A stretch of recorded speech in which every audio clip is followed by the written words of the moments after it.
Hello everyone, আশা করছি আপনারা ভালো আছেন। তো আজকের যে আলোচ্য বিষয় থাকছে গত 2019 সালে যে মাধ্যমিক পরীক্ষা হয়েছিল তার প্রশ্নপত্র নিয়ে। এই প্রশ্নপত্র থেকে 2025 সালের মাধ্যমিক পরীক্ষায় আপনারা হুবহু বেশ কয়েকটি প্রশ্ন কমন পাবেন এবং প্রশ্নের যে ধরন থাকছে তা আমরা জানি যে 14টি এমসিকিউ থাকে, 6টি এক কথায়, 6টি শূন্যস্থান, 6টি শুদ্ধ অশুদ্ধ এবং 4টি ডান স্তম্ভ বা বাম স্তম্ভ।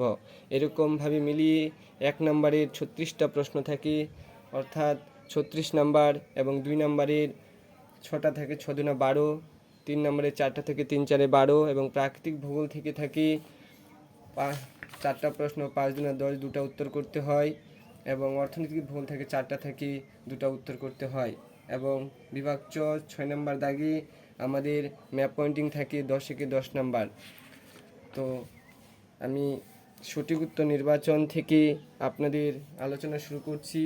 দেখুন, 1 দাগে যে প্রশ্নটি এসেছিল সেটি ছিল এরকম: যে প্রক্রিয়ায় ভূপৃষ্ঠের উচ্চতা বৃদ্ধি পায় তাকে বলে আরোহণ প্রক্রিয়া, অবরোহণ প্রক্রিয়া, আবহবিকার প্রক্রিয়া নাকি নগ্নীভবন প্রক্রিয়া? তো এখানে আলোচ্য সঠিক উত্তর হচ্ছে আরোহণ প্রক্রিয়া। যখন ভূপৃষ্ঠের উচ্চতা বৃদ্ধি পায় তখন তাকে বলা হয় আরোহণ প্রক্রিয়া, এবং যখন ভূপৃষ্ঠের উচ্চতা হ্রাস পায় তখন তাকে অবরোহণ প্রক্রিয়া বলে। এই জায়গায় উচ্চতা বৃদ্ধি পেলে আরোহণ, আর যদি উচ্চতা হ্রাস বলে দেয় তো অবরোহণ হতো। তারপর যদি আহবিকার প্রক্রিয়া কাকে বলে বলা হয়, তাহলে যে প্রক্রিয়ার মধ্য দিয়ে ভূপৃষ্ঠে বা ভূমিরূপের উপর শিলাগুলি চূর্ণ বিচূর্ণ হয়ে এক স্থান থেকে অন্য স্থানে সরে যায় বা স্থানান্তরিত হয় তখন তাকে আবহবিকার প্রক্রিয়া বলা হয়। এবং নগ্নীভবন যদি বলতো তাহলে যে প্রক্রিয়ায় আহবিকার, ক্ষয়ীভবন এবং পুঞ্জিত ক্ষয় একত্রে মিলেমিশে কাজ করে ভূমিরূপের উপর কার্যকলাপ সাধন করে তখন তাকে নগ্নীভবন প্রক্রিয়া বলা হয়। তারপর 2 নম্বর দাগে যে প্রশ্নটি ছিল, পার্বত্য হিমবাহে পৃষ্ঠদেশে সৃষ্ট গভীর ফাটলগুলিকে কি বলে? তো নুনাটক্স বা ক্লেভাস বা অ্যারেড বা শার্ক। তো সঠিক উত্তর হচ্ছে ক্লেভাস। তারপর বার্ষিক উষ্ণতার প্রসর সবচেয়ে কম থাকে নিরক্ষীয় জলবায়ু অঞ্চলে, না মৌসুমী জলবায়ু অঞ্চলে, না ভূমধ্যসাগরীয়, না স্থির জলবায়ু অঞ্চলে? তো সঠিক উত্তর হচ্ছে নিরক্ষীয় জলবায়ু অঞ্চলে, কারণ এই অঞ্চলে আমরা দেখতে পাই প্রায় 12 ঘন্টা দিন ও 12 ঘন্টা রাত্রি, অর্থাৎ উষ্ণতার যে ব্যবধান বা পার্থক্য বা প্রসর, তাই এক্ষেত্রে উত্তর হবে নিরক্ষীয় জলবায়ু অঞ্চল। আর সব থেকে বেশি হয় মেরু সংলগ্ন অঞ্চল এলাকায়। 4 নম্বর দাগে ছিল, ফ্রান্সের রোন নদীর উপত্যকায় প্রবাহিত শীতল স্থানীয় বায়ুকে বলে চিনুক, সিরক্কো, মিস্টাল, বোরা? তো আলোচ্য উত্তর হচ্ছে মিস্টাল, কারণ ফ্রান্সের রোন উপত্যকায় যে শীতল স্থানীয় বায়ু থাকে তার নাম মিস্টাল। আর চিনুক একটি উষ্ণ বায়ু, এটা দেয়। চিনুক শব্দের অর্থ তুষার ভক্ষক। দেখো, এই প্রশ্নটা 2020 সালের মাধ্যমিক পরীক্ষায় শুদ্ধ অশুদ্ধে এসেছিল এবং 2019 সালে এসেছিল। এখানে দিয়েছে এমসিকিউ, ওখানে দিয়েছিল সত্য মিথ্যায়। তো অবশ্যই আপনারা এই প্রশ্নগুলো দেখে যাবেন, প্রত্যেকটি সালের প্রশ্ন। 2025 সালে পরীক্ষা হবে, 2017-18 থেকে শুরু করে সমস্ত প্রশ্ন আপনাদের সলভ করে যেতে হবে, তবেই যে কোনো প্রশ্ন ঘুরিয়ে ফিরিয়ে দিক না কেন উত্তর করে আসতে পারবে। 5 নম্বর প্রশ্নে ছিল, উষ্ণ সমুদ্র স্রোত ও শীতল সমুদ্র স্রোত যে স্থানে মিলিত হয় তাকে কি বলে? হিমপ্রাচীর, না হিমশৈল, না হিমানি সম্প্রপাত, না হিমগুম্ল? তো সঠিক উত্তর হচ্ছে হিমপ্রাচীর। 6 নম্বর দাগে ছিল, পৃথিবী ও চাঁদের মধ্যে দূরত্ব সর্বাধিক হলে তাকে কি বলে? সিজিগি, পিরিজি, অ্যাপোজি, না অপসুর? তো আলোচ্য উত্তর হচ্ছে অ্যাপোজি। মনে রাখবেন, এখানে অপসুর ও অনুসুর ক্লাস 9-এ যে তোমরা পড়েছিলে যে 3রা জানুয়ারি আমাদের অনুসুর হয় এবং 4ঠা জুলাই অপসুর হয়, এবং দূরত্বগুলো 14,70,00,000 অনুসুরের এবং 15,20,00,000 প্রায় অপসুরের। তো অপসুর অনুসুর মনে রাখলে কিন্তু পিরিজি অ্যাপোজি মনে রাখতে পারবে। এবং চাঁদ, সূর্য, পৃথিবী যখন একই সরলরেখায় বা 180 ডিগ্রি কোণে অবস্থান করে তখন তাকে সিজিগি বলে। তো 3 নম্বর চ্যাপ্টার থেকে এই সিজিগি, পিরিজি, অ্যাপোজি এই 3টা টপিক থেকে অবশ্যই ঘুরিয়ে ফিরে 2025 সালে আপনারা প্রশ্ন পাবেনই পাবেন, 100% কমন এইখান থেকে এই প্রশ্নগুলো। তারপর 7 নম্বর দাগে ছিল, মানব শরীরে দূষিত জল থেকে সৃষ্টি হয় আমাশয়, হাঁপানি, না ফুসফুসের ক্যান্সার, না দৃষ্টিহীনতা? তো মানব জাতি যখন দূষিত জল পান করে তখন আমাশয় রোগ হয়। ভারতে রাজ্য পুনর্গঠনের মূল ভিত্তি ছিল ভাষা ভূপ্রকৃতি সাদৃশ্য না খাদ্যের সাদৃশ্য না অর্থনৈতিক কাজের সাদৃশ্য? তো সঠিক উত্তর হচ্ছে ভাষা। এই রাজ্য পুনর্গঠন 1953 সালে হয় এবং কার্যকরী হয় 1956 সালে, এবং ভাষার ভিত্তিতে প্রথম রাজ্য গঠিত হয়েছিল অন্ধ্রপ্রদেশ। মনে রাখবেন, এখান থেকে এই সমস্ত প্রশ্ন ভারতের প্রাকৃতিক ভূগোলের প্রথম চ্যাপ্টারের প্রথম পেজেই এই বিষয়টি আলোচনা রয়েছে। 9 নম্বর দাগে গঙ্গা নদীর উৎস হলো যমুনেত্রী হিমবাহ, জেমু হিমবাহ, না সিয়াচেন, নাকি গঙ্গোত্রী হিমবাহ? তো আলোচ্য উত্তর গঙ্গোত্রী হিমবাহ। উত্তরাখণ্ডের যে গঙ্গোত্রী হিমবাহ থেকে গঙ্গা নদী উৎপত্তি হয়েছে, তারপর উত্তরপ্রদেশ দিয়ে আস্তে আস্তে বাংলাদেশে প্রবেশ করেছে। 10 নম্বর দাগে ছিল ভারতের বৃহত্তম বহুমুখী নদী পরিকল্পনা হলো ভাকরানাঙ্গাল, নাকি দামোদর, না রিহান্দ, না হীরাকুদ? তো মনে রাখবেন, ভারতের বৃহত্তম বহুমুখী নদী পরিকল্পনা হলো ভাকরানাঙ্গাল। দেখো, এই প্রশ্নটি 2024 সালের মাধ্যমিক পরীক্ষায় 2 নম্বরে এসেছিল। তো ঘুরিয়ে ফিরিয়ে আবার তোমাদের সময় অর্থাৎ 2025 সালে এইখান থেকে এমসিকিউ বা এসকিউ প্রশ্ন থাকবে আশা করছি। অবশ্যই এগুলি ভালো করে দেখে যাবে। 11 নম্বর দাগে ছিল ভারতে হেক্টর প্রতি ধান উৎপাদনে প্রথম স্থানাধিকারী রাজ্যটি হলো পশ্চিমবঙ্গ, উত্তরপ্রদেশ, পাঞ্জাব, নাকি অন্ধ্রপ্রদেশ? তো সঠিক উত্তর পাঞ্জাব। মনে রাখবেন, পাঞ্জাব। এই প্রশ্নটি বিভিন্ন চাকরির পরীক্ষায় কম্পারেটিভ বলেন বা এমএসসি, এসএসসি, স্টেট, সিটেট এবং নেট সেট সব ক্ষেত্রেই প্রশ্নটি অতি গুরুত্বপূর্ণ। 12 নম্বর প্রশ্নে লৌহ ইস্পাত শিল্পের প্রয়োজনীয় কাঁচামাল হলো আকরিক লৌহ, কয়লা, ম্যাঙ্গানিজ, না সবকটি? তো আমরা জানি লৌহ ইস্পাত শিল্পের যে সমস্ত প্রয়োজনীয় কাঁচামালগুলি দরকার, আকরিক লৌহও প্রয়োজন, কয়লাও প্রয়োজন, ম্যাঙ্গানিজও প্রয়োজন। তো এক্ষেত্রে সবকটি উত্তর সঠিক। তো অবশ্যই ক্লাসটি যদি আপনাদের ভালো লেগে থাকে তাহলে ফারুক স্টাডি চ্যানেলটিকে অবশ্যই কাইন্ডলি সাবস্ক্রাইব করে নেবেন এবং লাইক ও কমেন্টস দিয়ে আপনার উপস্থিতি জানাবেন, এবং কোনো প্রশ্নে যদি জানার আগ্রহ থেকে থাকে অবশ্যই কমেন্ট করবেন, সঠিক উত্তর বলে দেওয়া হবে।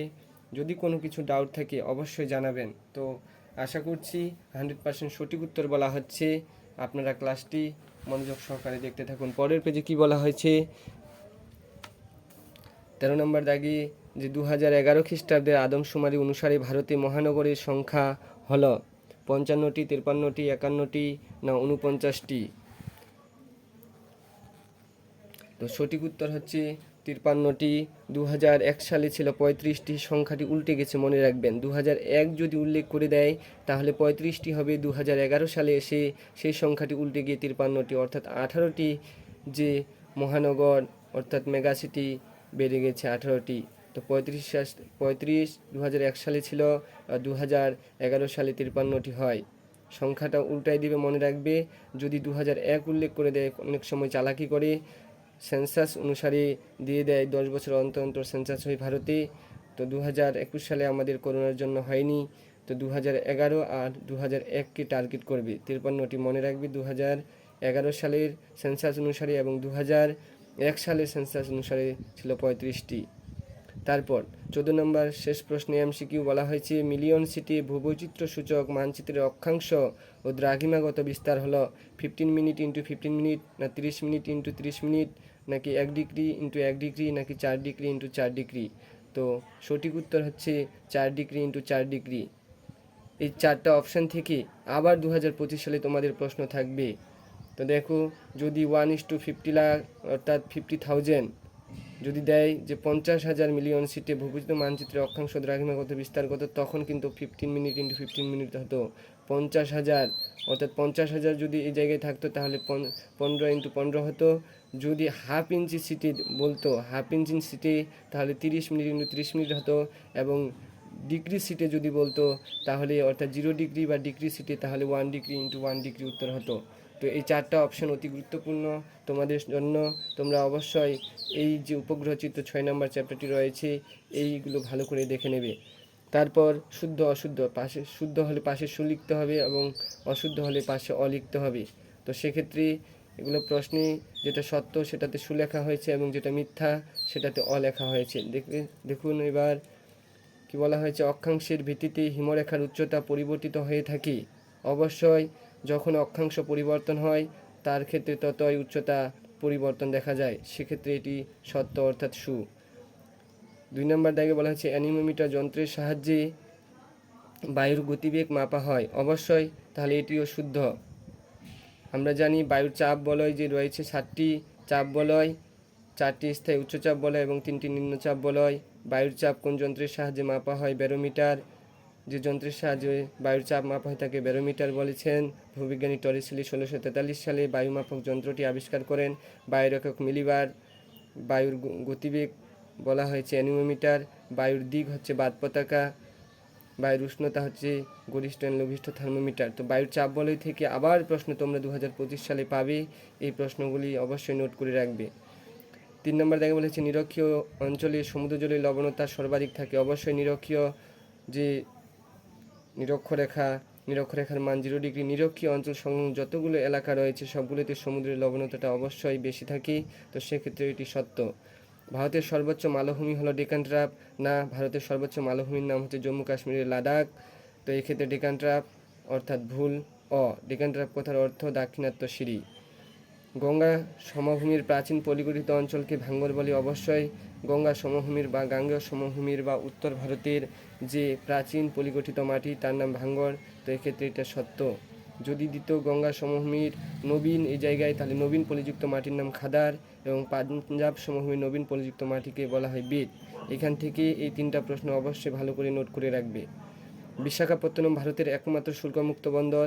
কখনোই নয়, মিথ্যা। কারণ ভারতের যে গুজরাট রাজ্য রয়েছে পশ্চিম ভারতে, সেই গুজরাট রাজ্যের কান্ডালা হচ্ছে শুল্কমুক্ত বন্দর বা করমুক্ত বন্দর। তো এই জায়গায় বিশাখাপত্তনম দেওয়ার কারণে এটি মিথ্যা হলো, অর্থাৎ 7 নম্বর প্রশ্নে বলা হয়েছে উপগ্রহ চিত্রে লাল বর্ণের রেখার সাহায্যে সড়কপথ বোঝানো হয়? কখনোই নয়, কারণ লাল বর্ণের দ্বারা বসতি বা জনবসতি দেখানো হয়। এখানে সড়কপথকে বোঝানো হয়েছে, সেজন্য এটি মিথ্যা, অর্থাৎ তারপর শূন্য স্থানে বলা হয়েছে 1 নম্বর প্রশ্নে নদীগর্ভে অবঘর্ষ প্রক্রিয়ায় সৃষ্ট গর্তগুলিকে ড্যাশ বলা হয়? তাহলে নদীগর্ভে অবঘর্ষ প্রক্রিয়ায় যে নদীর ক্ষয়কার্যের ফলে সৃষ্ট একটি ভূমিরূপ মন্থকূপ, সেই মন্থকূপ সৃষ্টি হয়। অর্থাৎ নদীগর্ভে অবঘর্ষ প্রক্রিয়ায় সৃষ্ট গর্তগুলিকে মন্থকূপ বলা হয়। শীতকালে শিল্পাঞ্চলে জলীয় বাষ্প ঘনীভূত হয়ে ধূলিকণার সঙ্গে মিশে তৈরি হয় ধোঁয়াশা। তারপর ড্যাশ স্রোতের প্রভাবে নিউ ফাউন্ডল্যান্ডে তুষারপাত হয়? তাহলে কোন স্রোতের প্রভাবে? শীতল লাব্রাডর স্রোতের প্রভাবে। শীতল লাব্রাডর স্রোত বায়ুমণ্ডল চ্যাপ্টার থেকে এই প্রশ্নটি দিয়েছি। তাহলে শীতল লাব্রাডর স্রোতের প্রভাবে নিউ ফাউন্ডল্যান্ডে তুষারপাত হয়। বর্জ্য কাগজ একটি হলো ড্যাশ বর্জ্যের উদাহরণ? তাহলে জৈব ভঙ্গুর, অর্থাৎ বর্জ্য কাগজ মাটিতে পড়ে গেলে সেটি পচে যায়, সেজন্য জৈব ভঙ্গুর। এর বিপরীতে এখান থেকে আরেকটি প্রশ্ন দেয় যে প্লাস্টিক হলো ড্যাশ অভঙ্গুর বর্জ্য বা কঠিন বর্জ্য। এই 2টা প্রশ্ন অবশ্যই ভালো করে মনে রাখবেন। 5 নম্বর দাগে বলা হয়েছে ক্রান্তীয় পূর্বালি জেট বায়ু ড্যাশ বায়ুকে ভারতে আসতে বাধা দেয়? আমরা জানি ভারতকে মৌসুমী জলবায়ুর দেশ বলা হয়। তাহলে জেট বায়ুর সঙ্গে ঘনিষ্ঠ সম্পর্ক রয়েছে মৌসুমী বায়ুর। তাহলে জেট বায়ু মৌসুমী বায়ুকে ভারতে আসতে বাধা দেয়। ভারতের মূল ভূখণ্ডের দক্ষিণতম অংশের নাম কি? ভারতের মূল ভূখণ্ড, দেখো ম্যাপ, ভারতের মূল ভূখণ্ড অর্থাৎ এই অংশটার নাম হচ্ছে কন্যাকুমারিকা অন্তরীপ বা কন্যাকুমারিকা। আর ভারতের যদি বলতো দক্ষিণতম তাহলে হতো আমাদের ইন্দ্রা পয়েন্ট। ভারতের উত্তরতম বললে হতো ইন্দ্রাকল। আর ভারতের যে পূর্বতম তাহলে কিবিথু। আর ভারতের যদি পশ্চিমতম অঞ্চল বলতো তাহলে হতো গুহারমতি। মনে রাখবেন 4টা দিক খুবই গুরুত্বপূর্ণ। এবং ভারতের মূল ভূখণ্ড বললে কন্যাকুমারিকা। তারপর ড্যাশ ভারতের সর্বাধিক জনবহুল শহর? মুম্বাই। ভারতের সর্বাধিক জনবহুল শহরের নাম মুম্বাই এবং ভারতের সবথেকে বৃহত্তম শহর হলো মুম্বাই। এবং ভারতের সবথেকে জনসংখ্যা বিশিষ্ট যে রাজ্য সেটা হচ্ছে উত্তরপ্রদেশ, মনে রাখবেন। তারপর সত্য মিথ্যা হয়ে গেল। সত্য মিথ্যা শূন্যস্থান হলো। এবারে আমরা এক কথায় দেখব। 2-3 এক দাগে বলা হয়েছে নাতিশীতোষ্ণ মণ্ডলে কোন ধরনের বৃষ্টিপাত দেখা যায়? তো ঘূর্ণবাদ বৃষ্টিপাত দেখা যায়। সুন্দরবনের কোন দ্বীপ বিশ্ব উষ্ণায়নের প্রভাবে সম্পূর্ণ নিমজ্জিত হয়ে গেছে? তো নিউমুর দ্বীপ। ভারতের মরু অঞ্চলে কোন ধরনের স্বাভাবিক উদ্ভিদ দেখা যায়? জেরোফাইট বা মরু উদ্ভিদ। মরা জোয়ার কোন তিথিতে দেখা যায়? শুক্ল ও কৃষ্ণ পক্ষের অষ্টমী তিথিতে। মরা জোয়ার শুক্ল ও কৃষ্ণ পক্ষের অষ্টমী তিথিতে। গঙ্গা নদীর প্রবাহের কোন অংশে সর্বাধিক দূষণ দেখা যায়? তো নিম্ন অংশে। গঙ্গা নদীর যে নিম্ন অর্থাৎ সঞ্চয় কার্যের মাধ্যমে তাহলে নিচের যে অংশ যেখানে একদম নিচু হয়ে যায়, নদী বইতে বইতে ক্ষয়, বহন এবং সঞ্চয়, তাহলে সঞ্চয় অর্থাৎ নিম্ন জায়গাটিতেই গঙ্গা নদীর সর্বাধিক দূষণ দেখা যায়। ভারতের একটি জায়িদ ফসলের উদাহরণ দাও। তাহলে ভারতের বিভিন্ন জায়িদ ফসল রয়েছে, তার মধ্যে শসা, তরমুজ, চীনাবাদাম, এগুলোর মধ্যে যে কোনো একটি লিখলেই হয়ে গেল। তারপর ভারতের কোন রাজ্য বৃষ্টির জল সংরক্ষণে সর্বাধিক অগ্রণী ভূমিকা পালন করে? তো উত্তর হবে তামিলনাড়ু। সর্বাধিক অগ্রণী ভূমিকা পালন করে তামিলনাড়ু, মনে রাখবেন।